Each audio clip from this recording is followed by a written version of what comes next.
our story this month is the Easter story as we're heading towards Good Friday and Easter Sunday at the weekend. Hopefully you might have gathered together some things which are going to help us with the story. I've got them here on the table. I'm going to use each of them to tell the story of Easter. So the first thing I'm going to start with is some bread. Now on Maundy Thursday, Jesus gathered together his special friends to have a meal with them. He was going to talk with them for the last time and prepare them for what was going to happen in the next few days.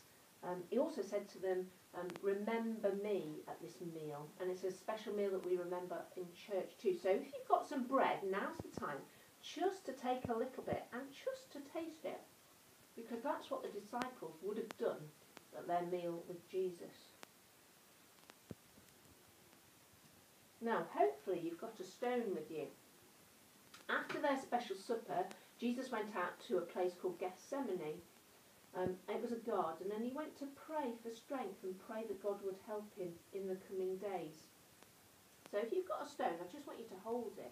Think what it feels like. My stone's really hard. It's lovely and round, but it's really, really hard. And Jesus prayed because times were difficult for him, and sometimes times are hard for us too. You might think it's really hard at the moment, being stuck in, not being able to go out very much, not being able to see your friends, not being at nursery. And it's very hard for a lot of people because they're poorly and in hospital. So what I want you to do is just hold your stone, feel how hard it is, and we're just going to stop for a couple of seconds and ask God for help for all those people who are finding life hard at the moment, including ourselves.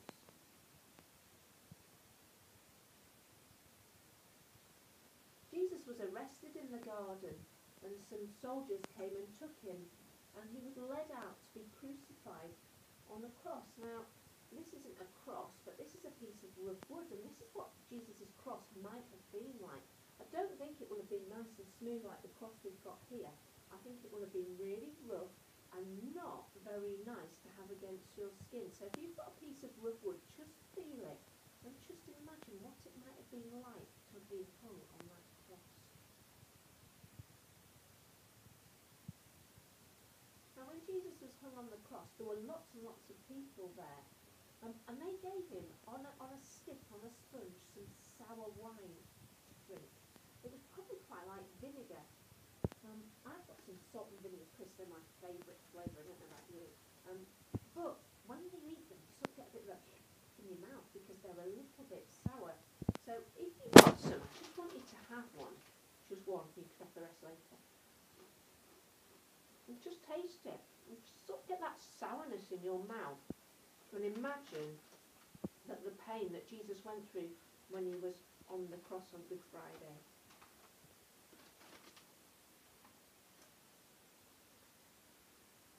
Hopefully you've also got some salty water. So as well as salty crisps, you've got some salty water now. And don't know if you've ever cried, I'm sure you have, but when you've tasted the tears, they're really salty. And lots of the people who were there at the cross on Good Friday will have been really sad and really upset. And they will have cried. So, to represent that, we're going to dip our finger in the salty water and we're just going to taste it. Just a little bit. And that just reminds us of the people who were so sad on Good Friday because Jesus was on the cross. And when Jesus had died, his friends took him down from the cross and they wrapped his body up in some bandages. So perhaps you've got a bandage, or if you haven't got a bandage, perhaps a plaster. And just imagine, this is the sort of bandage they might have had, and they will have wrapped up Jesus' body. They didn't have time to make a very good job of it, so they literally wrapped his body up in some cloth, in some bandages, and then put him in a tomb, which was more like a cave than the sort of tombs we have these days, and put a stone across it so that nobody could get in. It was completely closed. They couldn't prepare his body because it was a special holy day on the Saturday, but they wanted him to stay safe until they could come back and do it properly. Now, I hope you've got an Easter egg. I haven't got a chocolate one this time. Perhaps you've got a chocolate one. But I've got a little Easter egg here. And it's hollow. Well, I think it's hollow. It's sealed at the moment. I can't get into it. And that's just like the tomb was. The tomb that Jesus was buried in was sealed so that he couldn't get out and that nobody could get in to take his body. So often we use Easter eggs, we think of them as representing the tomb that was sealed.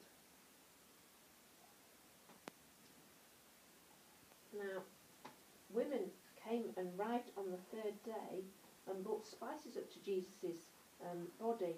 They were going to tend to it. And I've got a smelly candle here. It's a vanilla one, my favourite. And perhaps you've got one too, and if you have, just light it. And there you go, we've got the candle burning now. And they might have used candles because I think it was probably dark when they went up, it was dawn. But there's my candle burning, and I can smell there a beautiful smell. And the women took the spices up to the tomb, ready to put on Jesus' body. We'll just leave that there. But they got up to the garden where he was buried, and actually the tomb wasn't sealed. The tomb was open. And Jesus wasn't there. I said to you this was empty. Look, it is. There's nothing in it. Nothing in the middle of our egg, and there was nothing in the tomb.